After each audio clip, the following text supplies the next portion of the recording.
Un día tuve un encontronazo, lo que va siendo una pelea, que no llegó a mucho. Hostia, pero en aquel momento sentí miedo. Pasaron meses y hablando con un colega me dijo: tío, tienes que hablar con este chaval que da clases de artes marciales, se llama Sergio. Y digo, ¿pero por qué? Dice, es que da Jeet Kune Do. Cuando me dijo esas palabras me quedé igual, no sabía lo que quería decir, pero me dijo, igualmente llama a Sergio, habla con él. Le llamé, hablé, le conté lo que me ocurrió y empecé a ir con él a sus clases y la verdad es que fue el primer contacto que tuve en mi vida con las artes marciales. Fue algo súper chulo, estuve durante muchos años yendo al gimnasio con Sergio, luego por circunstancias de la vida, de localización, dejé de ir, pero no descarto volver en el momento. Y bueno, lo primero, Sergio, gracias por invitarme a tu gimnasio. Gracias a ti. Y por intentar conocerte un poquito más. Gracias a ti, encantado. La primera pregunta, Sergio, igual es un poco clásica, ¿no? Pero ¿quién es Sergio López? Esa pregunta es difícil. Empezamos fuerte. No,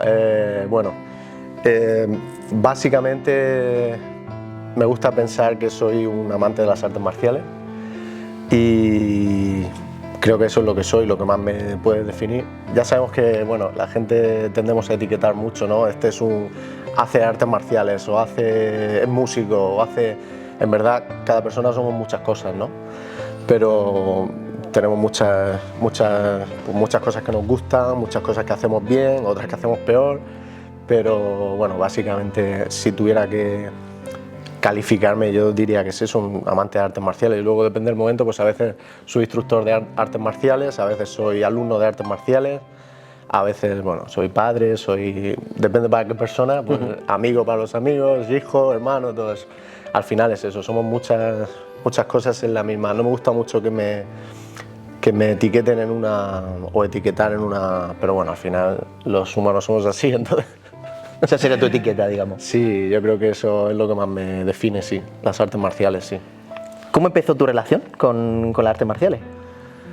Pues de niño, no sé decirte, el otro día curiosamente, y lo puse por redes sociales, saqué una carpeta del colegio, de cuando tenía, creo que eran 6-7 años, con dibujos que hacíamos y textos y todo lo que yo dibujaba y lo compartí hace poco de hecho, y eran dibujos todos de artes marciales, de las películas que veía de artes marciales en esa época, y eran dibujos muy, pues eso, de un niño de 6 o 7 años, pero era como una cosa muy mía, es una cosa muy particular mía, no había nadie en mi familia que hubiera hecho artes marciales o que me enfocara en ese mundo, fue una cosa muy natural mía que desde siempre me gustaba y bueno, así empecé un poco con el cine de artes marciales, cuando era niño, alquilando películas en VHS en el videoclub y así fue como empecé. Y luego pues empecé ya con 7, 8 años, una cosa así,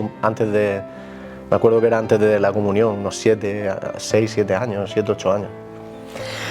Vale, tenía una pregunta preparada que era ¿cuál es tu recuerdo de la infancia? Pero no la acabas de decir, ¿no? Al final, pues, sí. Ver estas películas de este marcial, creo que un poco lo que hemos visto todos dentro de los que somos más o menos de la misma época. Sí. Quizá ahora no está tan de moda la película de artes marciales.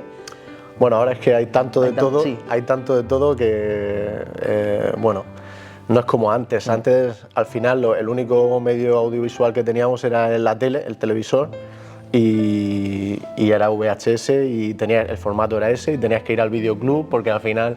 Y guiarte por la portada. Sí, te quedabas exactamente por la portada, a veces era una película que no había quien era muy mala, otras veces acertabas, o sea, no partías de nada, no tenías en qué basarte, simplemente ibas allí, oye, ¿qué hay?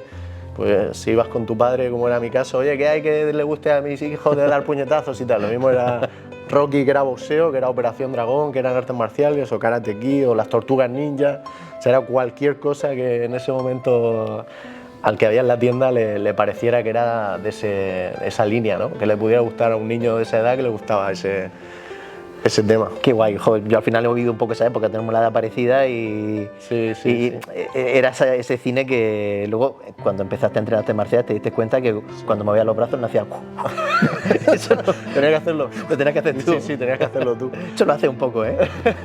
Bueno, en la respiración, es parte de la tienes que echar el golpe. aire, sí, cuando golpeas, sí. Lo que me ha venido a la mente lo que me diferenciaba a mí un poco, creo, ¿no? Y en ese momento me daba cuenta y luego creo que también me ayudó a profundizar un poco en eso. Desde niño yo siempre que hacía algo quería hacerlo de verdad, o sea, yo no entendía, por ejemplo, me acuerdo perfectamente cuando jugaba, la época esa que hemos tenido todos de jugar a fútbol o tal, pues yo quería ser futbolista y quería ser tal. Con las artes marciales era igual, una época que me dio por jugar al baloncesto, yo me acuerdo preguntarle a un amigo viniendo de jugar al baloncesto que qué proyectos tenía, que qué pensamientos, que qué iba a hacer, que sí. Y no, pues venimos de jugar, ¿Hemos jugado? hemos jugado y yo decía, ya, pero no tiene, o sea, yo siempre tenía esa tendencia cuando me dio otra época por ver ciclismo, muy, ¿no? La época de Indurain y tal. Yo era querer comprarme una bici para poder, era siempre intentar hacerlo a un nivel federado, a un nivel alto, que lógicamente no lo puedes hacer en todo, pero cuando eres niño pues tienes épocas que te van gustando diferentes deportes o lo que haya de moda en ese momento. Pero yo siempre, nunca era en plan hobby, yo siempre tenía fuera lo que en ese momento pensaba que quería hacer o que me gustaba hacer en ese momento o me motivaba, siempre mi idea era profundizar en eso, intentar ser lo mejor posible y leer todo lo posible, que tampoco había muchos medios en esa época, pero era el Marca, el periódico deportivo, pues lo leía todos los días y ahí tenías pues todo, fútbol, baloncesto, tenis, el ciclismo, todo lo que te pudiera interesar en ese momento lo tenías ahí. Y luego pues eso, en el tema de las artes marciales pues, básicamente era el cine y poco más, no había prácticamente nada. Me acuerdo que una revista que la tengo por aquí, que fue la primera que me compré yo, que se llamaba, no te sé decir ahora, no te sé decir, pero la tengo por ahí, es que está sin la portada, por eso me cuesta un poco decir el nombre, no me acuerdo exactamente el título. ¿Fliparías un poco al ver una revista de artes marciales? Sí, exactamente, me acuerdo que fui a pedir el dinero para comprarla y la vi en la tienda y fui en el kiosco y fui a pedir el dinero para comprarla y se llamaba como, no era el Budoka que estaba después o Cinturón Negro o Dojo, no era ninguna de esas, era otra que había anterior. El mundo de las artes marciales imagino que ha evolucionado muchísimo, como todo en general, pues bueno, un poco la globalización que tenemos, la comunicación, el acceso a información por internet y todo eso. ¿En qué punto te ha ayudado a ti eso?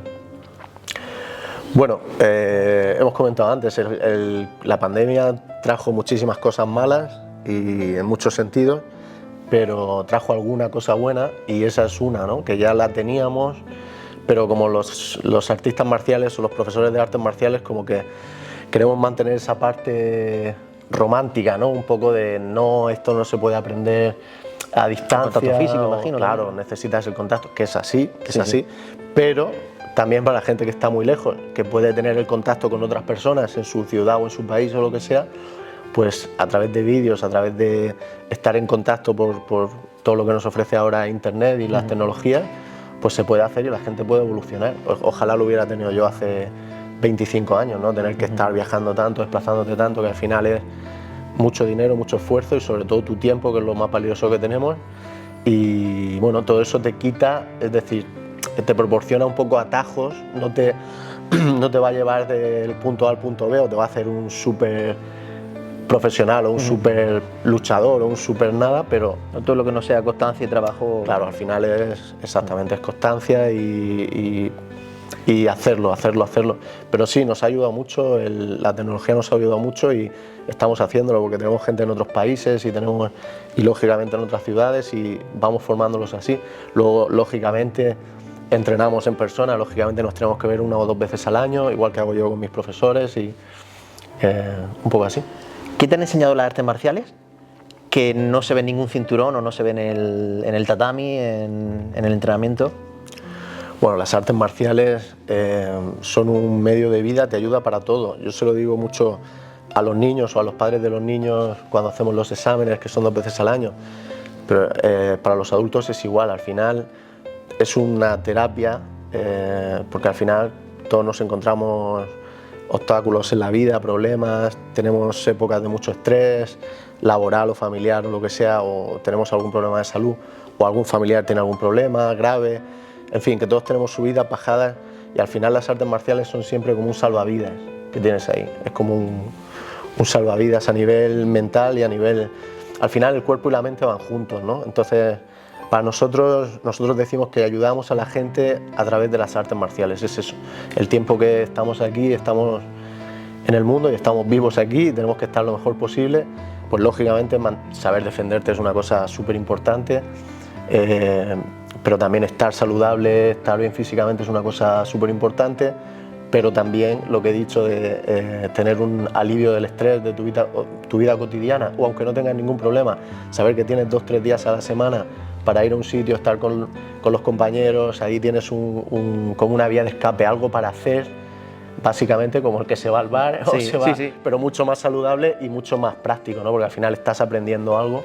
Aquí te voy a hacer un inciso, es que la primera vez que cuando hablé contigo me dijiste, vente un día a una clase y pruebas. Yo iba acojonado, yo iba diciendo, aquí me van a hinchar a hostias. Sí, eso es un prejuicio que mucho... Venía con ese prejuicio, con ese miedo. Sí.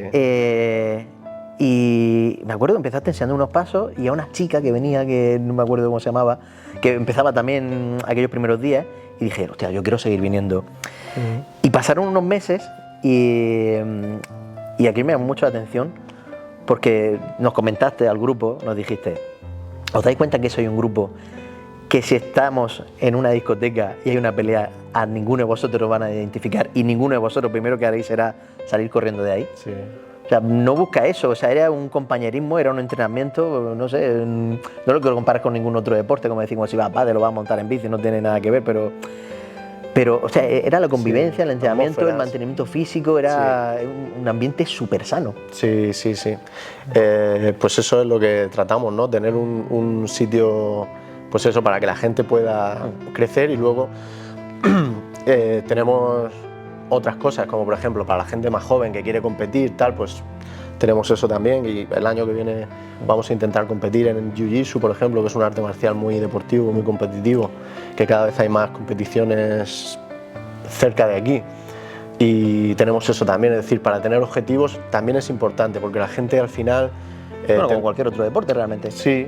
Pero la gente tiende a estancarse en la vida en general, ¿no? Es decir, ya soy un padre de familia o ya estoy en mi trabajo en este puesto, ya sé hacerlo, llevo 20 años haciéndolo. Llega un momento que llegas como a una cumbre, a una etapa que básicamente lo sabes todo, estás en tu zona de confort. Las artes marciales te dan otra motivación para decir, mira, pues tengo un examen en 6 meses, tengo que estudiarme esto que pone aquí, saber hacerlo bien, o tengo una competición dentro de 2 meses, o sea, las artes marciales te dan otros objetivos, o quiero perder 10 kilos, o quiero ganar fuerza, o quiero ser más coordinado. No, y al final también, si en una situación de la vida tiene un enfrentamiento, saber cómo actuar. Ese es el punto número 1. Que lo primero que nos decía es sal corriendo. Exactamente. Pero si encuentra entre la espada y la pared, claro, tener herramientas. Exactamente. Si hay que valorar, el otro día estábamos hablando con los policías que están viniendo a formarse, siempre depende, si eres un profesional y te dedicas a eso, fuerzas y cuerpos de seguridad, por ejemplo, no puedes subir. Tienes que llevarlo a lo que tú quieres, que es detenerlo, engrilletarlo, etcétera, conducirlo al coche, lo que sea. Una situación de una persona que esté bajo los efectos de droga, de alcohol. Que eso cambia mucho el escenario, o si es una situación, los cursos que enseño 1 o 2 veces al año, defensa personal, siempre lo que tú has dicho, intentar hacer mucho daño, pegar en sitios, zonas vulnerables o zonas, pues eso, críticas y huir lo antes posible. Y luego, pues en general es eso, si merece la pena o no, depende si tienes a tu familia detrás que tienes que hacer algo, o depende si de verdad es una situación que te lo encuentras y ya te están agrediendo, tienes que hacer algo, no puedes decir voy a huir ya, pero es que claro, si te tienen cogido... Siempre ha sido un poco estar entre la espada y la pared, ¿no? Entonces, sí, saber defenderse... Yo siempre digo, nosotros decimos que saber defenderse te ayuda también a caminar con más confianza por la vida. O sea, cualquier cosa que hagas, sea vender pan, o seas abogado, o seas médico, tengas un negocio de lo que sea, o mecánico, lo que sea, saber defenderte y saber artes marciales te da una seguridad, no para aplicarlo físicamente, sino, pues bueno, sabes que es una seguridad que tienes ahí, te ayuda a ganar confianza en ti mismo, te ayuda a saber que tienes unos niveles de defensa personal, o unas nociones, mejor dicho, de defensa personal aceptables, y luego un nivel físico más o menos aceptable, unos niveles más o menos de coordinación, de fuerza, de flexibilidad más o menos aceptables, y eso te ayuda, te da confianza para cualquier cosa que sea.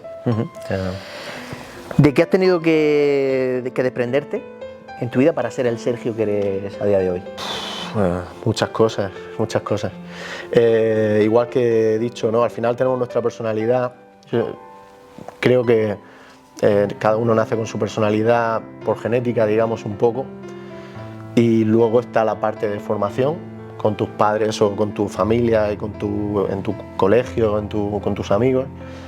Y luego también está tu formación personal si trabajas en ella para descargar o quitar los malos hábitos que hayas podido coger o tengas de cuna, digamos, de tu personalidad base, que eso naces con eso, igual que naces alto, bajo, moreno, lo que sea, pero trabajando un poco puedes intentar pulir esas cosas. Es una pregunta difícil, pero al menos intentarlo. Todos somos imperfectos y todos tenemos cualidades y defectos, y en las artes marciales tenemos una frase para eso que dice Guro no Santo, Guro Dani no Santo, dice: si tratas de juzgar a un mono con las cualidades de un pez, por ejemplo, siempre va a ser un inútil. O sea, si tiras al mono al agua y viceversa, si sacas al pez del agua para que se comporte como un mono, siempre va a ser inútil, ¿no? Entonces, todos tenemos nuestras virtudes y nuestros defectos, tienes que intentar potenciar lo que haces bien, pero a la vez también, pues eso, tus cualidades potenciarlas y tus defectos, todos tenemos defectos, pero he cambiado mucho en todos los aspectos, en la enseñanza también. Al principio era como muy formal, pues más serio, más tal, luego con el tiempo he aprendido a hacer las cosas mejor. En el tema puramente de dar clase, en el tema puramente marcial, pero luego en el tema de las artes marciales como negocio, exactamente igual. Yo decía, bueno, yo voy a enseñar como Guro no Santo o como me han enseñado a mí mis instructores, como enseñan en Estados Unidos o en otros países, y me da igual tener un alumno que 7, que no, era un poco, yo voy a hacer las cosas así, las voy a hacer bien, pero con el tiempo te das cuenta de que no es tan fácil. Claro, ni eres esa persona, ni vas a ser nunca, ni estás en ese país, ni la mentalidad es la misma, ni la gente a lo mejor quiere exactamente lo mismo que esa gente en otro país, ¿no? Y luego hay muchos tipos de alumnos, más mayores, más jóvenes, diferentes, pues eso, diferentes estatus social, diferente sexo, diferente edad, todo diferente. Entonces tienes que, al final lo más importante es aprender a adaptarte. Yo creo que lo más a lo mejor que he cambiado, que he aprendido, que intento aprender, es aprender a adaptarme mejor. Y bueno, eso es lo que...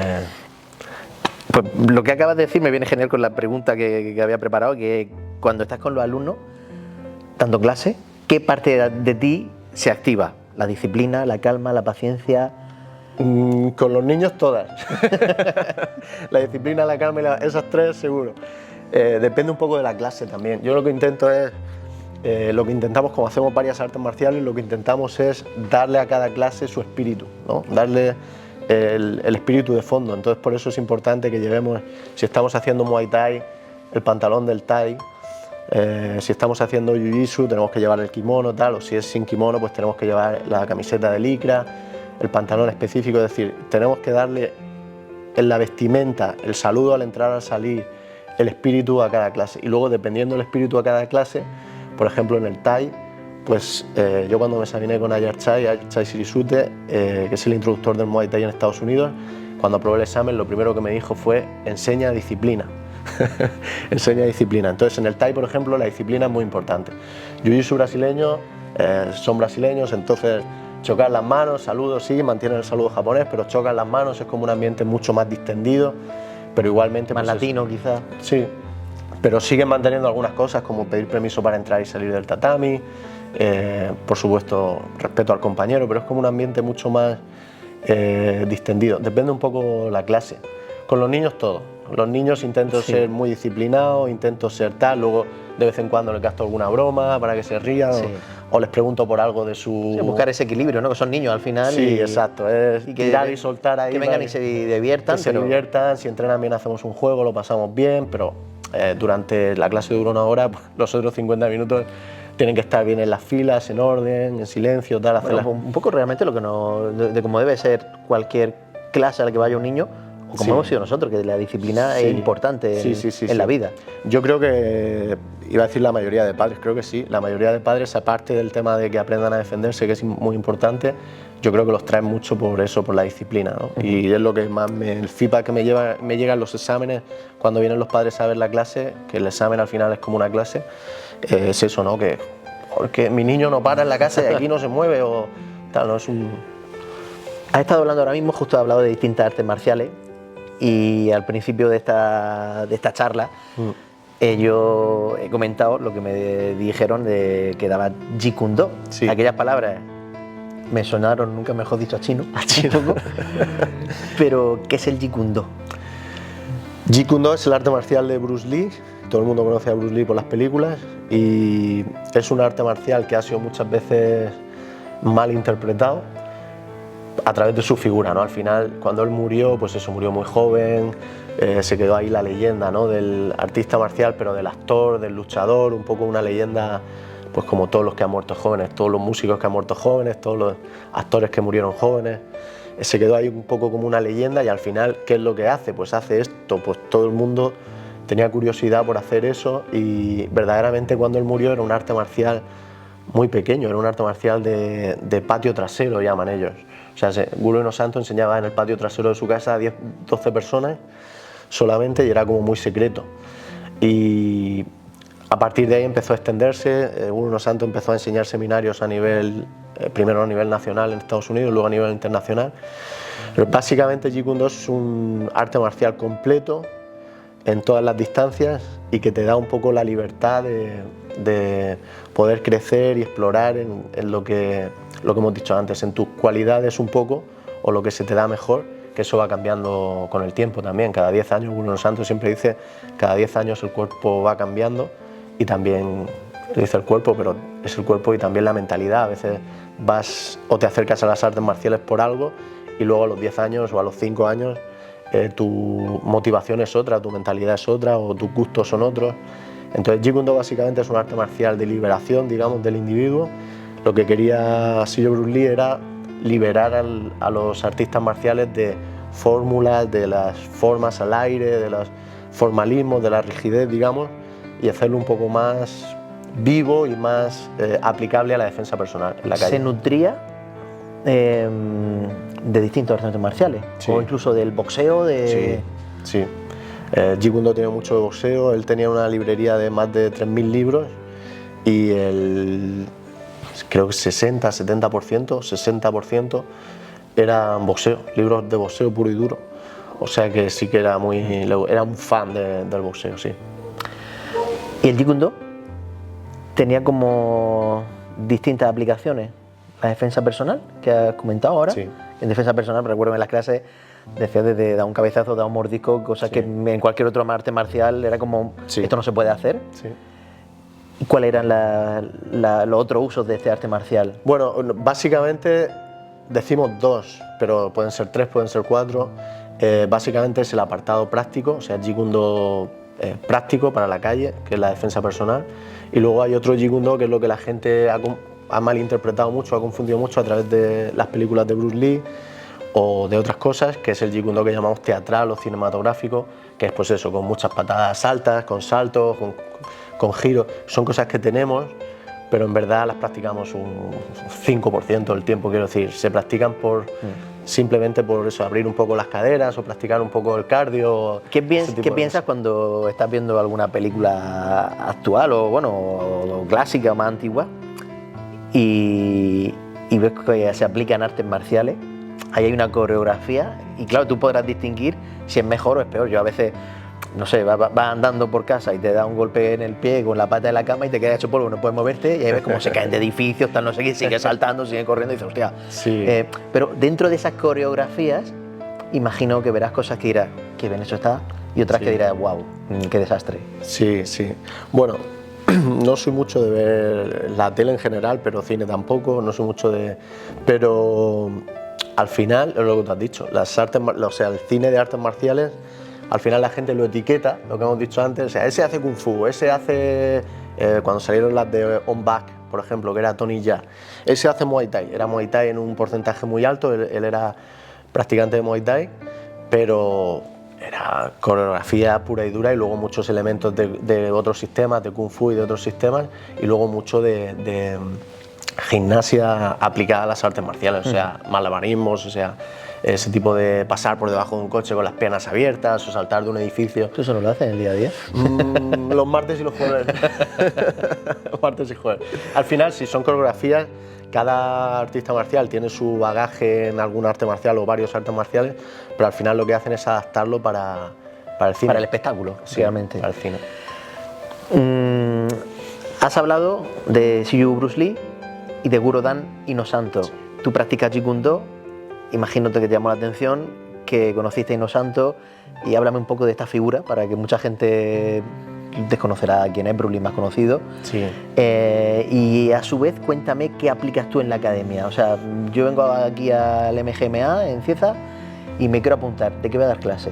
¿Puedo apuntarme a un arte marcial? ¿A todas las aplicas todas en la misma clase? Bueno, entonces son dos preguntas. Sí, son dos preguntas, sí, sí, sí. Vale, pues Guru Inosanto es como nuestro guía, ¿no? Es como mi guía en las artes marciales a nivel general. Él era un alumno, es la única persona a la que Bruce Lee certificó como instructor en su arte marcial, y el 80% yo creo que o más de gente que nos hemos acercado a él en algún momento ha sido seguramente por la figura de Bruce Lee y su eco tan inmenso en las artes marciales, pero al final la figura de Guru Inosanto es tan sumamente amplia y tan grande que al final te quedas con él y olvidas completamente esa faceta de que has sido alumno de Bruce Lee o has estado con Bruce Lee. O sea, es el personaje importante para nosotros, en verdad es más él, por lo menos para mí. Si antes comentábamos que el Jeet Kune Do era un arte marcial muy pequeñito, era un arte marcial en desarrollo que fue creciendo, y que Inosanto imagino que ha sido la persona más importante en darle ese crecimiento a ese propio arte. Sí. Sí, exactamente, eso ha sido.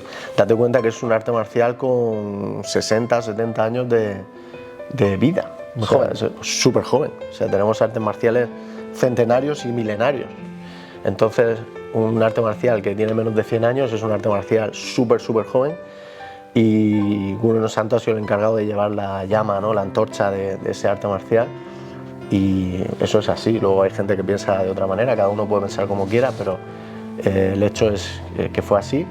Pero ya te digo, él siempre se mantuvo aprendiendo y evolucionando tanto en las artes marciales que su valor es inmenso en todas las artes marciales que hacemos, no solo en Jeet Kune Do, sino en las artes marciales filipinas, por ejemplo, Kali o Eskrima o como quieras llamar, artes filipinas.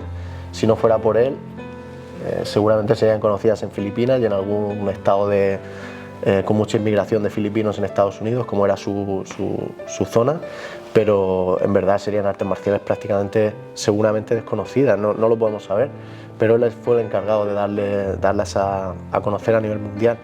El Silat, prácticamente lo mismo. El Muay Thai, hoy en día es muy conocido, pero en Estados Unidos, a finales de los 60 o principios de los 70, fue cuando Ayar Chai viajó a Estados Unidos e introdujo el Muay Thai, pero no tenía una estructura para enseñar, no tenía. Entonces Guru Inosanto fue el que, cuando se asoció con Guru Inosanto, fue el que primero lo dio a conocer en todos sus seminarios. Mira, este es mi profesor de Muay Thai. El Muay Thai es un arte marcial excelente, te ayuda a desarrollar golpes potentes, cardio, tal. Fue un poco el que le dio visibilidad al Thai y por lo menos en Estados Unidos, a la figura de Ayar Chai y a su asociación de Muay Thai. Igual en todas las demás artes marciales. Al final, piensas por ejemplo en Jiu-Jitsu brasileño, dices, bueno, Jiu-Jitsu brasileño, Guru Inosanto es quinto grado de cinturón negro, quinto grado de Jiu-Jitsu brasileño, que no hay muchos en el mundo. Y luego, por ejemplo, una de las figuras más importantes, que es Rickson Gracie, que es el hijo del fundador del Jiu-Jitsu. Guru Inosanto fue el que le firmó la cartilla esta que tienen que firmar como ya ciudadano americano. Pues, alguien te tiene que avalar, digamos, en ese país, y eso mucha gente no lo sabe, pero es parte de la historia de las artes marciales. Entonces es así, su figura es así de grande.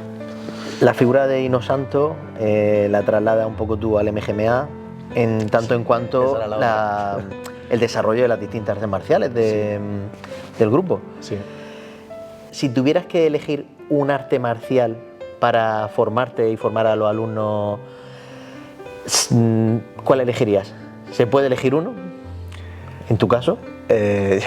Para mí es una pregunta que algunas veces me han hecho y yo mismo me he planteado a veces, decir, bueno, ojalá supiera que voy a tener 6 o 7 vidas para profundizar cada vida en un arte marcial diferente. Eso es lo que sería lo ideal, pero como no lo sabemos, me baso en la idea de que tenemos esta de momento, entonces lo que intento es, las 6 o 7 que hacemos, intentar pues, ser lo mejor posible.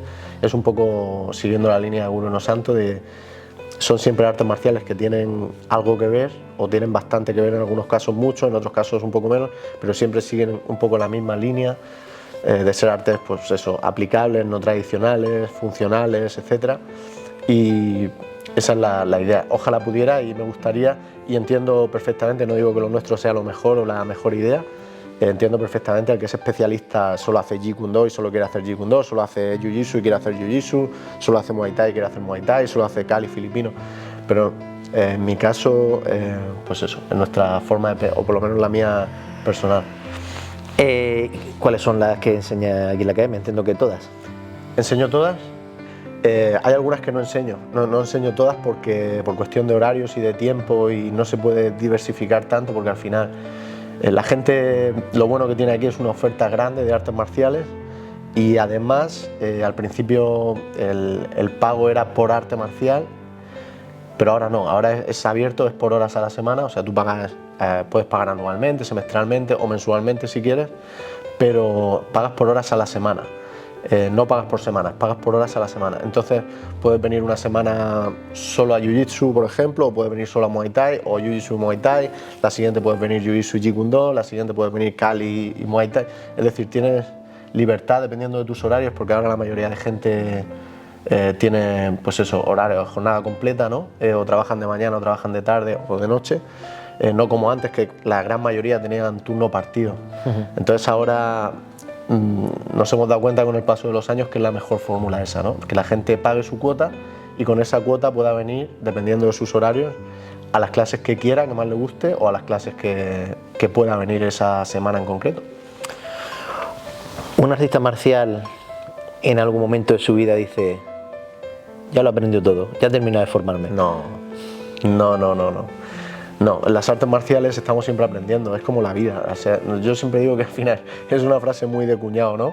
Pero en la vida todo es lo mismo al final. Es una frase de cuñado que te dice el típico cuñado, de la vida todo es lo mismo. Pero yo creo que es así, de verdad, porque al final hay tantos enlaces y tantos patrones comunes en las cosas que al final, con la misma mentalidad más o menos, puedes abordar la gran mayoría de cosas. Entonces es como en la vida. ¿Cuándo dejas de aprender? Cuando tú quieras dejar de aprender. Es lo que hemos dicho antes. Si llegas a un estatus y prefieres decir, bueno, yo soy jefe de mi departamento, yo ya soy en mi casa, soy el padre de familia y llevo aquí. Pero si a tu hija y conoce de inteligencia artificial, por ejemplo, que es lo que estamos ahora, ¿sabes más que yo? El otro día mi hija me dice, mira, el Canva, mi hija Alba, el Canva tiene aquí un apartado que tú escribes exactamente lo que quieres, y te lo dibuja. Pues esto a mí me va a ayudar un montón, yo no lo sabía. Entonces, si tienes esa actitud de yo ya lo sé todo, que me vas a enseñar tú a mí porque yo soy tu padre y tú, ¿no? O lo mismo en el trabajo, lo mismo en las artes marciales, yo ya soy instructor de artes marciales, soy cinturón negro en varias, lo que sea. Y al final todo el mundo tiene algo que enseñarte, aunque sea un detalle, aunque sea una posición en cuanto a las artes marciales, una variante de algo que tú ya sabes. Y en la vida pues puede ser lo que acabo de decir, o en el trabajo simplemente, oye, mira, pues tú haces eso, yo lo hago de otra manera. Pues a lo mejor es más interesante, ¿no? No sé. Al final es un poco, pues eso, tener la mente abierta y intentar no dejar de aprender, porque también sería triste, ¿no? Cuando creaste el MGMA, que nace de Murcia Group Martial Arts, pero se ha quedado ya solo con el acrónimo, ¿no? Con MGMA, ¿qué hueco pretendías llenar tú dentro del mundo de las artes marciales? Ya no solamente como un gimnasio o un punto de encuentro para practicar este arte, sino el trasladarlo a otras ciudades, a otros países, como por ejemplo con nuestro amigo Giovanni, que sí. Me encantaría que viera este vídeo, que le mandamos un abrazo enorme, está en Ecuador. Lo verá.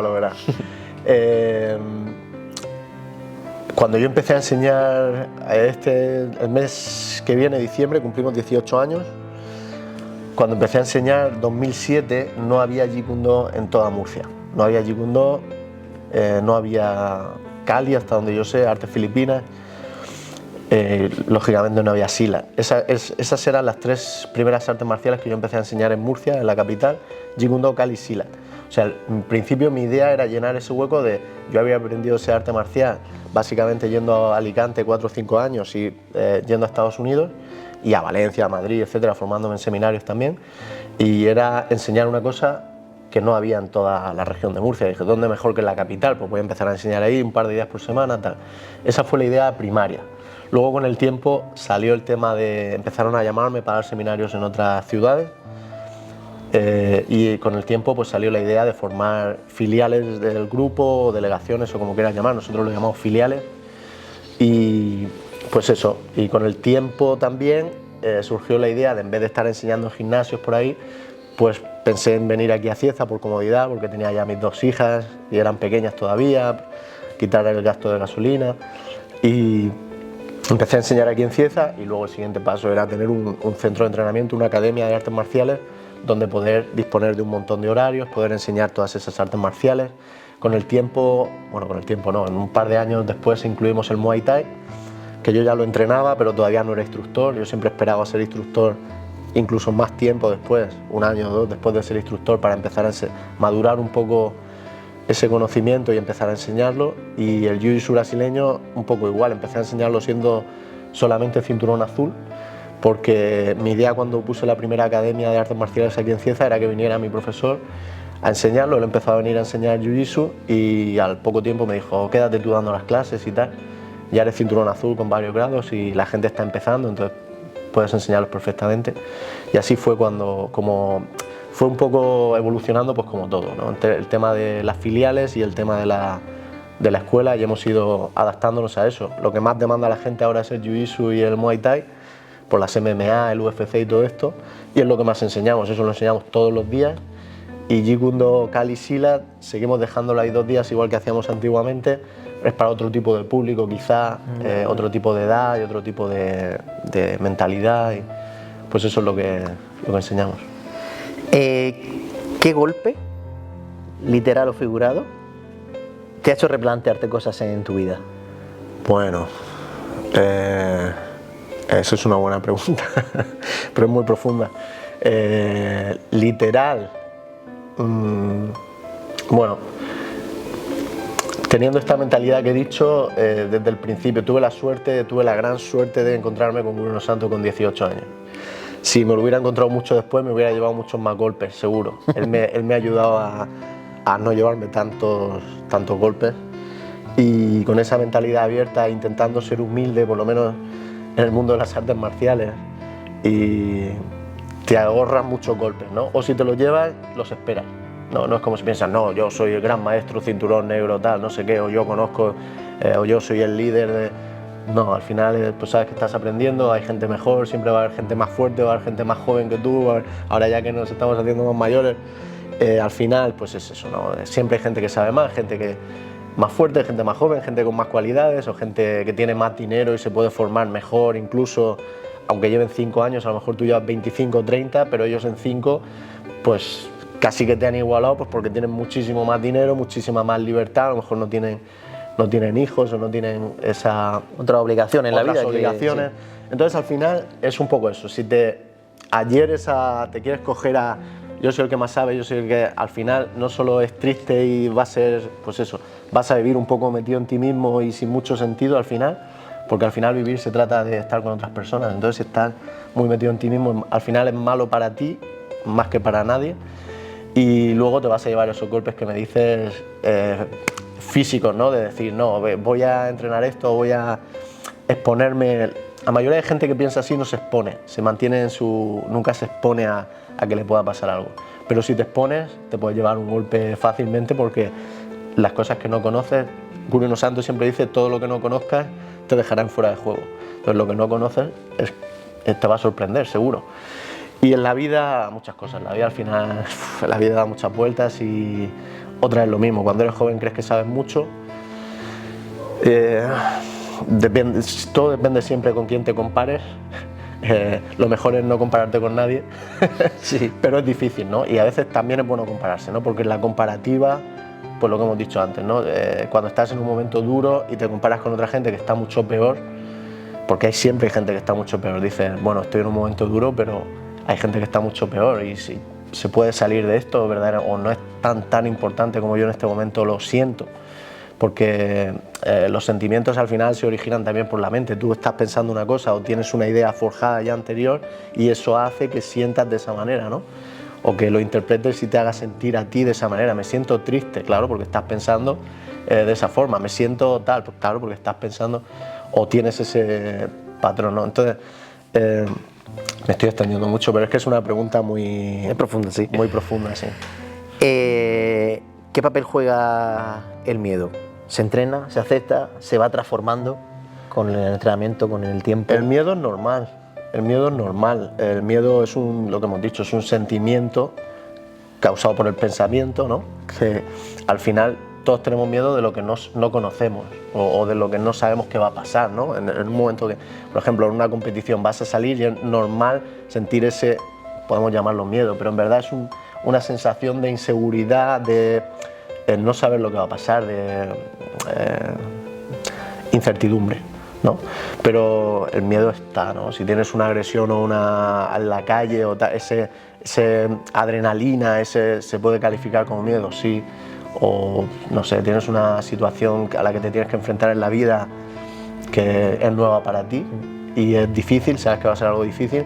Ese sentimiento de miedo siempre está. Lo que diferencia, lo que tenemos es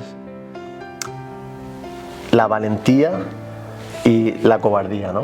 Tenemos la valentía y la cobardía. Eso es lo que tenemos que intentar, ¿no? No ser cobardes, tenemos que intentar ser valientes. ¿Cómo afrontas la vida? ¿Cómo afrontas? Tú lo vas a afrontar. Si en ese momento sientes miedo o no, pues lo que hemos dicho antes, sientes miedo, hazlo con miedo. Claro. Pero esta pregunta te la hago porque cuando te conocí dije, es que tuve miedo a que me golpearan. Y recuerdo... Sí, fíjate que no me acordaba de eso, ¿eh? Sí, fíjate que no me acordaba. Has empezado la entrevista con eso y pensaba que estabas bromeando, ¿sabes? No, es verdad. Y cuando has seguido, digo, me he acordado, sí. Además me he acordado en el sitio incluso donde me lo dijiste, pero verdaderamente no me acordaba. En aquella situación, recuerdo, me dijiste, bueno, ven, prueba una clase y tal, y esto ya lo hablaremos. Y con el paso del tiempo, tú me dijiste, ¿te acuerdas yo qué te pasó? ¿Cómo te enfrentarías ahora a esa situación? Y dije, bueno, igual, yo en aquella situación dije, oye, ¿qué haces? Nos vamos a pelearnos, no llevo a ningún lado, pero en el caso de que aquello hubiera ido a más, hubiera sabido cómo defenderme. Y recuerdo que trabajaba mucho contigo, que espero algún día volver al gimnasio, la memoria muscular. Es decir, repetimos mucho esto para en una situación de tensión que nazca solo el hacer ese movimiento, pues, de defenderte o de golpear mientras te defiendes o de hacer una llave, no sé. Esa parte de la memoria muscular se me quedó grabada de que el miedo lo va a tener, pero vas a saber cómo manejar en una situación. Exactamente. De forma casi natural, ¿no? Sí, exactamente. Vale. ¿Te cuesta trabajo llorar? Cuanto más mayor, menos. A ver, no soy una persona de llorar mucho, la verdad. Seguramente si le preguntas a alguien que me conozca te va a decir que no lloro y que cosas así, pero sí lloro y ya te digo, con la edad cada vez más. Y por tonterías que a lo mejor dices, bueno, a lo mejor tienes que llorar por algo de verdad que a lo mejor todo el mundo está llorando y yo soy capaz de no llorar, pero luego a lo mejor por una absurdez, pero una absurdez que a lo mejor tiene mucho sentido para mí. Al final lo que hemos dicho antes que de los sentimientos, ¿no? A lo mejor una situación que la gente no sabe cómo lidiar o su forma de expresarla es llorar, que está bien, que llorar es expresar un sentimiento.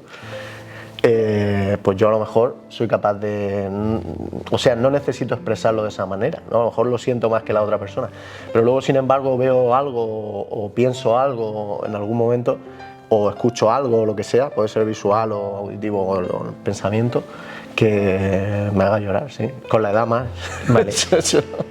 Y voy a acabar con las 5 preguntas que me gusta hacer a todo el mundo. Bueno, esta realmente es la segunda charla, la segunda entrevista que hago, no sé ni cómo llamarlo, ¿no? Porque esto lo hago un poco por gusto, ¿no? Porque me apetece. Es hablar de los 5 sentidos. Si te digo un olor, ¿cuál es ese olor que dices tú, ostras, me puede? Sí, el olor de mis hijas de pequeñas, seguro. Eso vamos, seguro. Seguro, me has sacado de... Pero sí, ese olor, por ejemplo, es un olor muy, muy característico y chulo. Y bueno, luego en el mundillo nuestro hay mucho. Depende de la persona. En fin, sí. Hay olores que te recordarán a la persona, Sí, seguramente. sí. ¿Una imagen? Una imagen. En el mundo de las artes marciales, todos los logros que te cuestan muchos años, muchos sacrificios, muchos viajes, mucho esfuerzo, son especiales, ¿no? Cuando cualquier certificado con Gurino Santo, el primero sobre todo instructor, o cuando me dio el cinturón negro de su academia, que es una cosa, porque instructores tienen muchos por el mundo, pero el cinturón negro de su academia es como una cosa que fuera de California, del área de California, creo que éramos 4 o 5 personas en el mundo.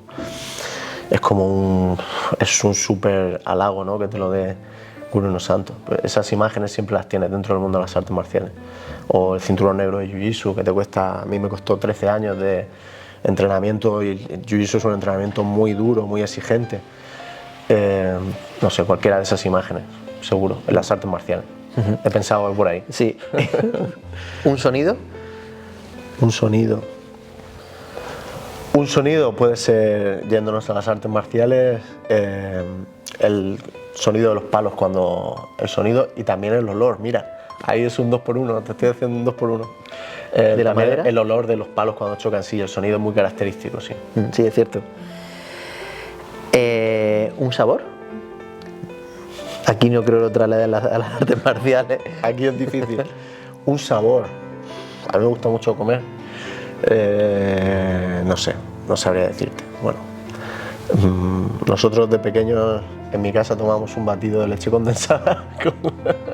Que eso el otro día en clase, no sé cómo lo comenté también, leche condensada con Coca-Cola. Ostras. Es una mezcla que siempre que lo he comentado a alguien durante mi vida, la gente exactamente ha dicho lo mismo que tú. Joder, pero eso como leche condensada. Bueno, tú en mi casa pedías un batido y era un poco de leche condensada, bueno, un par de dedos y Coca-Cola. Eso era un sabor un poco de mi infancia y un poco para mí y para mi hermano, que éramos amantes de eso. Era un azúcar puro, ¿eh? Exacto. Era un subidón de azúcar puro. Ahí, sí, potente. ¿Y el tacto de? El tacto, me voy a las artes marciales, otra vez. Puede ser el Chi-Sao. El Chi-Sao son ejercicios de sensibilidad o sensitividad de Wing Chun. Nosotros los usamos en Yun Fan Jeet Kune Do. Son ejercicios de tacto con los brazos del compañero. Eso es bastante particular de esos sistemas chinos. En grappling, en Jiu-Jitsu también lo tenemos, sobre todo sin kimono, Jiu-Jitsu sin kimono, grappling. Es diferente con el cuerpo, en vez de solo brazos con brazos, es el tronco y los brazos con el tronco y los brazos del compañero. Al final es sentir el tacto de la otra persona. Exacto, la energía que te da para hacer una cosa o hacer otra, exacto. Al final es esos 5 sentidos, trasladarlo a la personalidad de cada uno de vosotros. Sergio, darte las gracias y me quito el sombrero. Gracias a ti, hombre, gracias a ti.